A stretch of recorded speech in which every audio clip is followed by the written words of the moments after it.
Hello everybody, I am here today to talk about Lumiya, Dark Lady of the Sith and ex-lover to Luke Skywalker. She's a recent acquisition of mine and a very cool character in Star Wars Expanded Universe history. And I wanted to talk both about her character and her card because I'm fascinated by her and I think you will be too. Lumiya is one of the oldest characters in the Star Wars Expanded Universe. She's a villain that dates all the way back to 1982, debuting in the Star Wars Marvel comics that were running concurrently with the movies and releasing alongside them, filling in the gaps much the way that the Dark Horse comics did for the prequels. And Lumiya was introduced as Shira Bree. Initially, she wasn't introduced as Shira Bree. She was Shira Bree before she became Lumiya.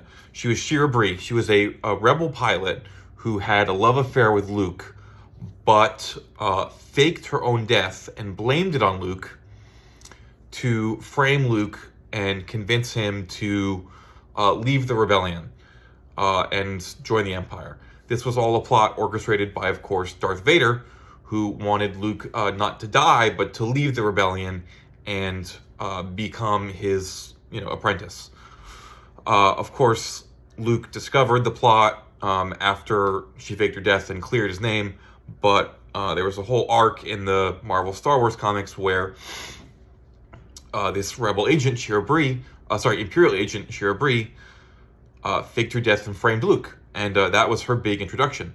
But Marvel really liked her as a villain, so they kept her around for a very long time, making her a constant nemesis of the Skywalker family. Luke badly injured her, and she became encased in this cyborg armor that you see on her, and was trained by Vader in the dark side.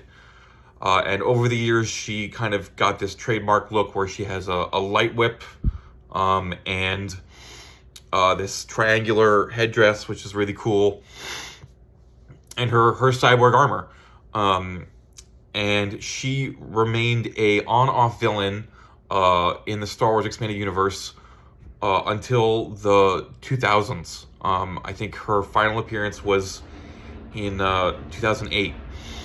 She was the main villain of the Legacy of the Force, not the main villain, but kind of the Palpatine of the Legacy of the Force. She orchestrated Han and Leia's son, Jason, his fall to the dark side.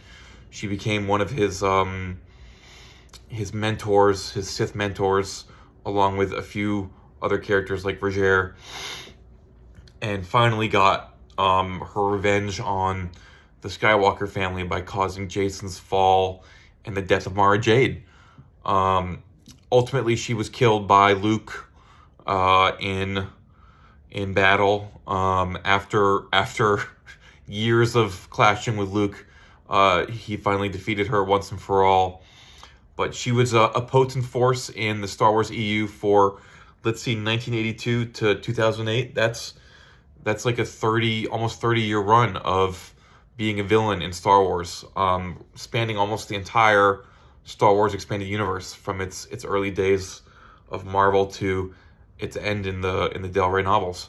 So she's an incredible character, a villain for a very long time, not super well known, I think, but I find her to be really cool, just because she is this dark side lady who just survived for so long, ruining the lives of the Skywalker and Solo family from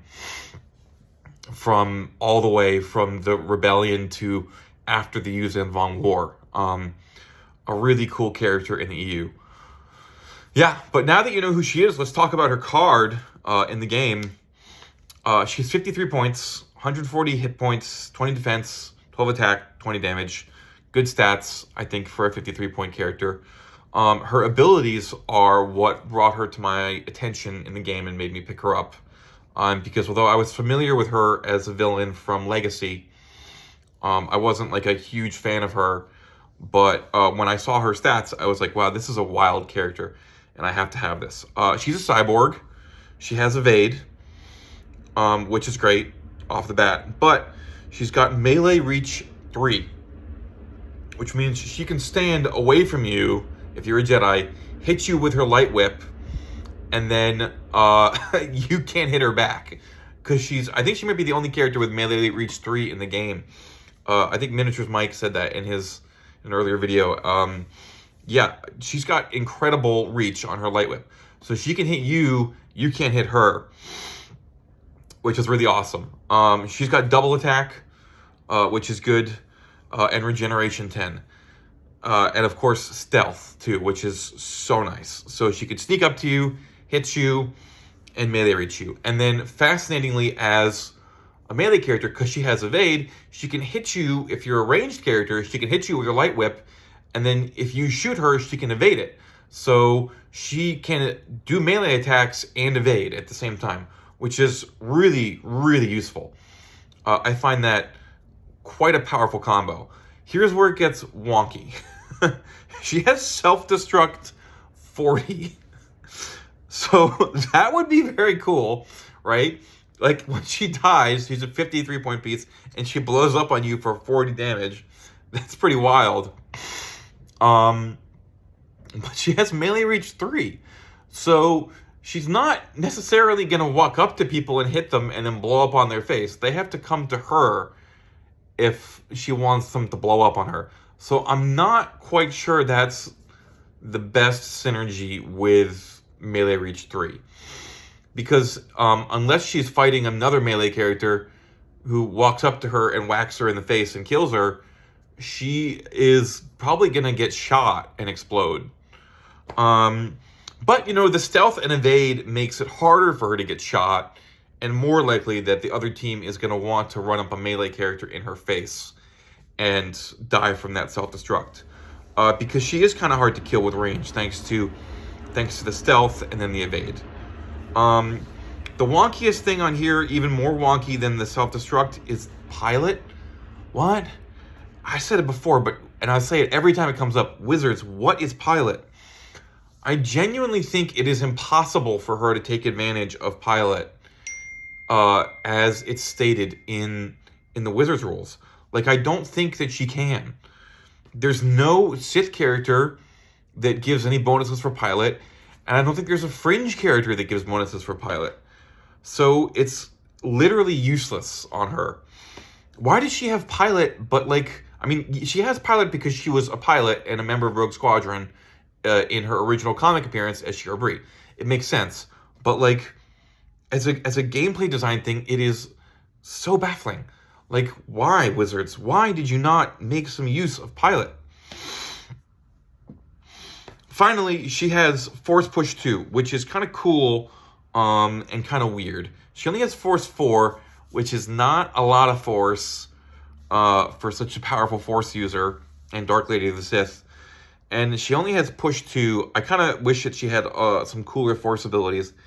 It's kind of a bummer, but I guess it's fun that you can push people away from melee with you into your melee reach 3 thing, but it costs you a turn to push them away and do 20 damage, and then they'll just walk back and hit you, and you won't get to do the melee thing unless you win initiative.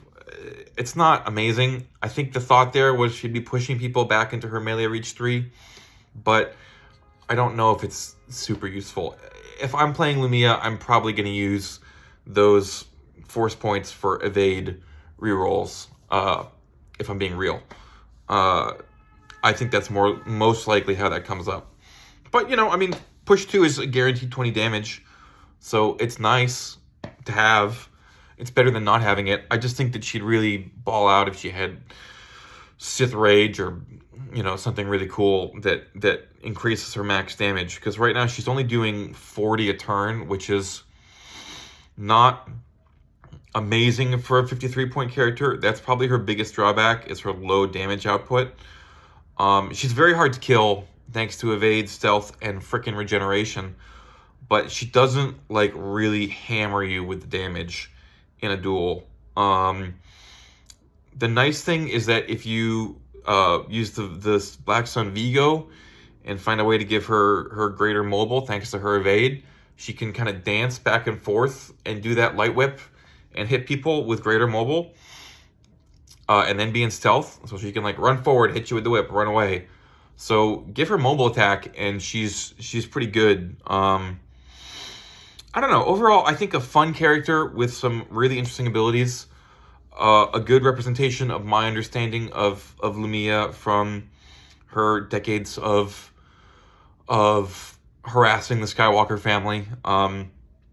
Again, somebody who's gone toe-to-toe with Mara, Leia, Luke. A real threat, a real true dark side power. I wish she had more force powers to represent that. But she's one of the most highest pointed female characters in all of Star Wars miniatures. Unfortunately, I think Wizards did not make enough like super powered women. It's kind of a drawback of the game. I think there's none in the 60 point or more range. I think the highest is Asajj at 57. Correct me if I'm wrong in the comments. But yeah, she's one of the most powerful women in the whole game. I think a really fun character, a great addition to your Sith, especially if you put in that Sidious that gives force renewal, so she can just keep re-rolling those evades. If you ever manage to get a shot off on her, thanks to stealth. Yeah, a fun character, not crazy expensive on eBay. I think in the $20 range, maybe cheaper. Really fun, really cool character from the lore, and I'm happy to have her. I hope you enjoyed me talking about her. I hope you like her sculpt, which I think is totally sick. That light whip is incredible. I showed at the beginning. And yeah, don't forget to like and subscribe, and may the Force be with you.